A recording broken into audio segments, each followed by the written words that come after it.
Hello student, welcome है आपका हमारे YouTube channel Uttarakhand education diary में। तो आज से यूके ट्रिपल एससी की जितनी भी परीक्षाएं हैं ग्रुप सी की, उनके लिए यह टेस्ट सीरीज़ जो हिंदी की है 50 प्रश्नों की टेस्ट सीरीज़, ये इसकी क्लासें चलेंगी रेगुलर। आगामी आने वाले जितने भी यूके ट्रिपल एससी के एग्ज़ाम होंगे समूह ग परीक्षाओं के लिए, यह काफ़ी महत्वपूर्ण होंगी। आप अपना स्कोर परख सकते हैं, आपकी तैयारी क्या है, किस लेवल पर है, इस टेस्ट सीरीज़ के माध्यम से आप चेक कर सकते हैं। आपका स्कोर क्या रहा कमेंट बॉक्स में ज़रूर बताइएगा। और यह क्लास जो है, हिंदी का एक महत्वपूर्ण रोल होता है एग्ज़ाम में, आप जैसा जानते हैं, तो उसी को देखते हुए यह क्लास चलाई जा रही है। तो इस क्लास में जो महत्वपूर्ण प्रश्न हैं, उन्हीं प्रश्नों का यह एक तरह का संग्रह है, एग्ज़ाम के लिए काफ़ी महत्वपूर्ण होंगे। जितने भी उत्तराखंड के एग्ज़ामों में हिंदी आती है सभी के लिए महत्वपूर्ण होंगे। और मेनली यह ल्यूसेंट बेस्ड मतलब क्वेश्चन हैं, ल्यूसेंट का काफ़ी महत्वपूर्ण रोल रहता है, तो ल्यूसेंट बेस्ड ही यह क्वेश्चन है। तो चलिए शुरू करते हैं आज की क्लास को। और आपका स्कोर क्या रहा कमेंट बॉक्स में ज़रूर बताइएगा। पहला क्वेश्चन है, आँख शब्द का तत्सम रूप बताइए। तो क्या होगा? ऑप्शन डी अक्षी, ऑप्शन डी राइट आंसर हो जाएगा। दूसरा प्रश्न है, साखी शब्द का तत्सम रूप है क्या? तो ऑप्शन सी साक्षी, तो ऑप्शन सी राइट आंसर होगा। अगला प्रश्न देखते हैं, क्वेश्चन नंबर 3। तीसरा प्रश्न है, रिक्शा किस भाषा का शब्द है? तो ऑप्शन सी यह जापानी भाषा का शब्द है, ऑप्शन सी राइट आंसर होगा। चौथा प्रश्न है, उत्थान शब्द में कौन सा शब्द उपसर्ग है? उत्थान शब्द में, तो ऑप्शन सी उत, ऑप्शन सी राइट आंसर हो जाएगा। अगला प्रश्न है क्वेश्चन नंबर 5। पांचवा प्रश्न है, निम्नलिखित शब्दों में से कौन सा शब्द उपसर्ग रहित है? दिए गए ऑप्शंस में से तो कौन सा है? आप अगर पढ़ेंगे तो यहाँ पर ऑप्शन बी अपना, यह उपसर्ग रहित है। यहाँ पे एक निर्देश है प्रश्न नंबर 6-7 के लिए, निम्नलिखित शब्दों में कौन सी संधि है? तो क्वेश्चन नंबर 6 और 7 में हमको संधि बतानी है। तो यहाँ पर है महर्षि, जो महर्षि ये लिखा हुआ है, इस शब्द में कौन सी संधि है? तो इसमें कौन सी संधि हो जाएगी? ऑप्शन ए स्वर संधि होगी, ऑप्शन ए राइट आंसर होगा। आप इनको सॉल्व करने के पहले अगर आपका हिंदी में मतलब आप हिंदी, ये जो प्रश्न है ल्यूसेंट बेस्ड प्रश्न है, ल्यूसेंट की जो हिंदी की बुक है, तो आप उसे ज़रूर पढ़िएगा, उसके बाद ही आप इन्हें अच्छे से सॉल्व कर पाएंगे। तो छठा प्रश्न क्या था? महर्षि, इसमें कौन सी संधि है? स्वर संधि। अगला प्रश्न देखते हैं, स्वागतम, इस शब्द में कौन सी संधि होगी स्वागतम में? तो स्वागतम में जो संधि होगी कौन सी होगी? ऑप्शन बी यण संधि, ऑप्शन बी राइट आंसर हो जाएगा, यण संधि। अगला निर्देश फिर है क्वेश्चन नंबर 8 के लिए, 8 से 10 के लिए, 2 प्रश्नों के लिए। प्रश्न संख्या 8 से 10, निम्नलिखित शब्दों का शुद्ध संधि विच्छेद चुनिए। तो जगदीश का शुद्ध संधि विच्छेद क्या होगा अगर हम चुनते हैं तो क्या हो जाएगा? ऑप्शन ए जगत प्लस ईश, ऑप्शन ए राइट आंसर होगा। अगला प्रश्न है, महोत्सव, इसका संधि विच्छेद क्या होगा महोत्सव का? तो ऑप्शन सी महा प्लस उत्सव, ऑप्शन सी राइट आंसर हो जाएगा। अगला प्रश्न है क्वेश्चन नंबर 10, यशोदा, यशोदा का सही संधि विच्छेद क्या होगा? ऑप्शन बी यश प्लस दा, ऑप्शन बी इस प्रश्न का राइट आंसर होगा। अगला प्रश्न है क्वेश्चन नंबर 11-12 के लिए निर्देश हैं। तो है, निम्नलिखित शब्दों में प्रयुक्त समास का नाम बताइए। तो 11वें प्रश्न में सप्ताह, सप्ताह में कौन सा समास होगा? ऑप्शन डी, इसमें द्विगु समास होगा, ऑप्शन डी राइट आंसर होगा। 12वां प्रश्न है, रोग पीड़ित, इसमें कौन सा समास होगा? तो रोग पीड़ित में कौन सा समास होगा? तो इस प्रश्न का राइट आंसर हो जाएगा ऑप्शन सी बहुब्रीहि समास होगा, ऑप्शन सी राइट आंसर होगा। अगला प्रश्न है, कर्मधारय समास निम्नलिखित में से किस शब्द में है? तो किस शब्द में है कर्मधारय समास? ऑप्शन सी नीलोत्पल इसमें है, ऑप्शन सी राइट आंसर हो जाएगा। अगला प्रश्न है, द्वंद्व समास निम्नलिखित में से किस शब्द में है? तो द्वंद्व समास निम्नलिखित में से किस शब्द में है? ऑप्शन ए जय पराजय, ऑप्शन ए राइट आंसर हो जाएगा। इसमें द्वंद्व समास है, तो ऑप्शन ए इस प्रश्न का सही उत्तर होगा। अगला प्रश्न देखते हैं। अगला प्रश्न है, द्विगु समास निम्नलिखित में से किस शब्द में है? तो द्विगु समास निम्नलिखित में से किस शब्द में है?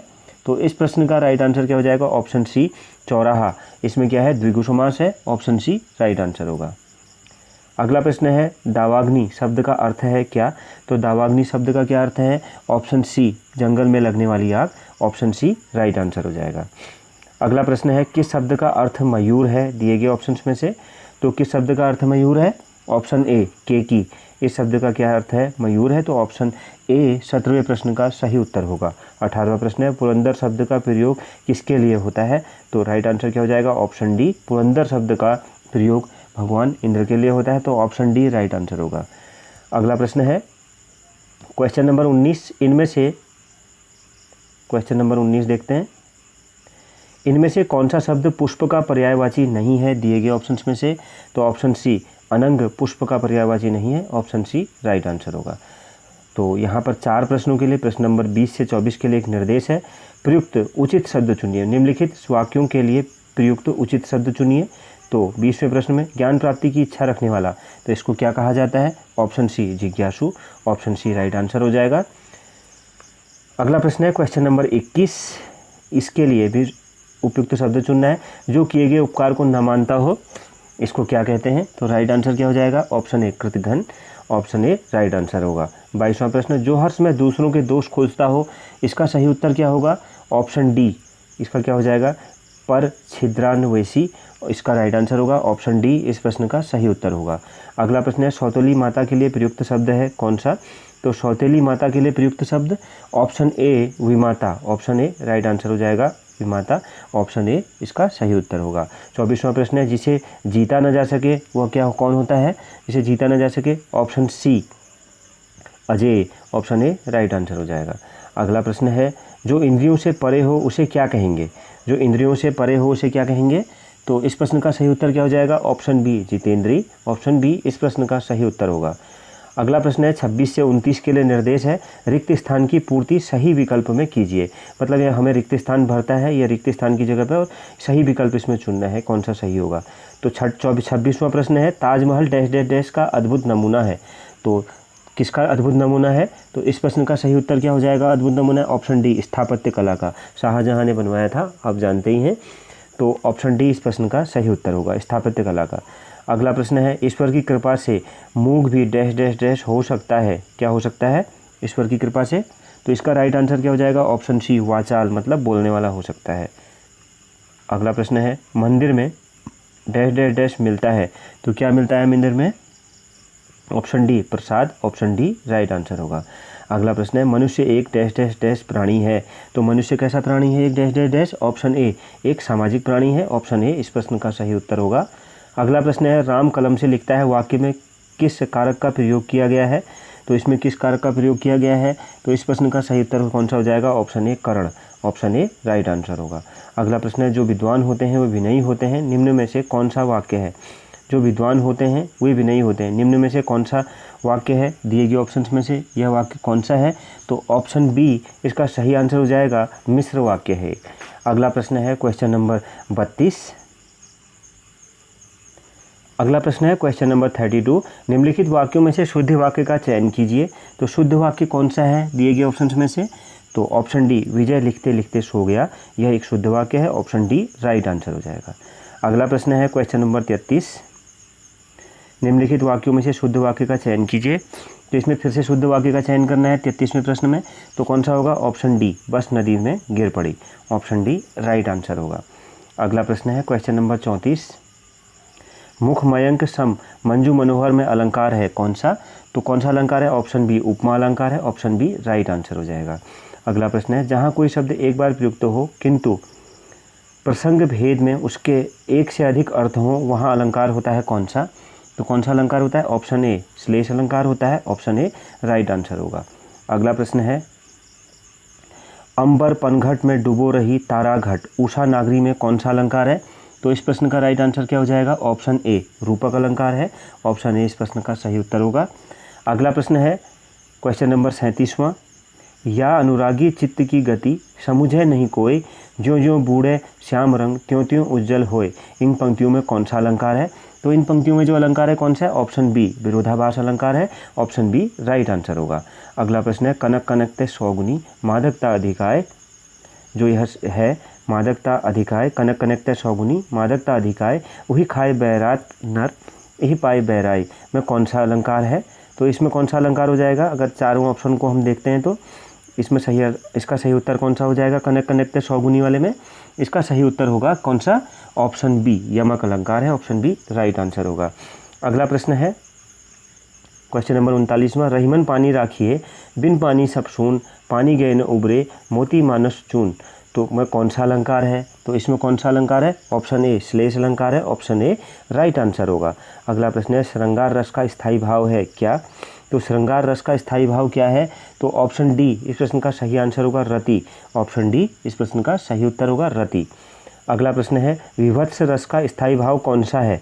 तो विभत्स रस का स्थायी भाव कौन सा है? 41वां प्रश्न, तो इसका सही उत्तर हो जाएगा कौन सा, ऑप्शन ए जुगुप्सा, ऑप्शन ए राइट आंसर होगा। अगला प्रश्न देखते हैं, प्रश्न नंबर 32, भरत मुनि ने कितने रसों की चर्चा अपने नाट्यशास्त्र में की थी, तो कितने रसों की चर्चा की थी नाट्यशास्त्र में, ऑप्शन सी 8 रसों की चर्चा की थी, ऑप्शन इसका सी इस प्रश्न का सही उत्तर होगा। अगला प्रश्न है, शोभित कर नवनीत लिए डैश डैश में कौन सा रस है, तो इसमें शोभित कर नवनीत लिए डैश डैश में कौन सा रस है, 43वां प्रश्न है, तो ऑप्शन बी वात्सल्य रस है, ऑप्शन डी राइट आंसर हो जाएगा। अगला प्रश्न है 44वां, श्री गुरु शरण सरोज रज निजमन मुकुर सुधारी बरनव रघुवर विमल जसु जो दायक फलचार, इन पंक्तियों में कौन सा छंद है, तो ऑप्शन ए इनमें दोहा है, ऑप्शन ए राइट आंसर होगा। अगला प्रश्न है, किस छंद में 6 चरण होते हैं, 45वां प्रश्न है, तो ऑप्शन ए छप्पय, इसमें 6 चरण होते हैं। अगला प्रश्न देखते हैं, क्वेश्चन नंबर 46, रोला के प्रत्येक चरण में कितनी मात्राएं होती हैं, तो कितनी मात्राएं होती हैं, तो ऑप्शन सी 24 मात्राएं होती हैं, ऑप्शन सी राइट आंसर हो जाएगा इसका। अगला प्रश्न है क्वेश्चन नंबर 47, काफ़ी महत्वपूर्ण, 9 2 11 होना मुहावरे का अर्थ है क्या, तो ऑप्शन डी रफू चक्कर होना, ऑप्शन डी राइट आंसर हो जाएगा। अगला प्रश्न है क्वेश्चन नंबर 48, छठी का दूध याद आना मुहावरे का अर्थ है क्या, तो इसका मुहावरे का क्या अर्थ है, ऑप्शन बी बहुत कष्ट होना, ऑप्शन बी राइट आंसर होगा। अगला प्रश्न है, कहाँ राजा भोज कहाँ गंगुतोली लोकोक्ति का अर्थ है क्या, तो इसका लोकोक्ति का अर्थ क्या है, ऑप्शन ए आकाश पाताल का अंतर होना, ऑप्शन ए राइट आंसर होगा।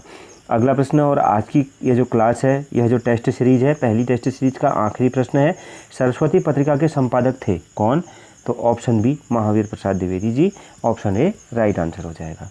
तो ये थी हमारी पहली क्लास, मतलब पहली टेस्ट सीरीज हिंदी की, पहली टेस्ट सीरीज के अंतर्गत पहली क्लास। आपका स्कोर क्या रहा कमेंट बॉक्स में ज़रूर बताइएगा। मिलते हैं नेक्स्ट क्लास में। Thank you very much.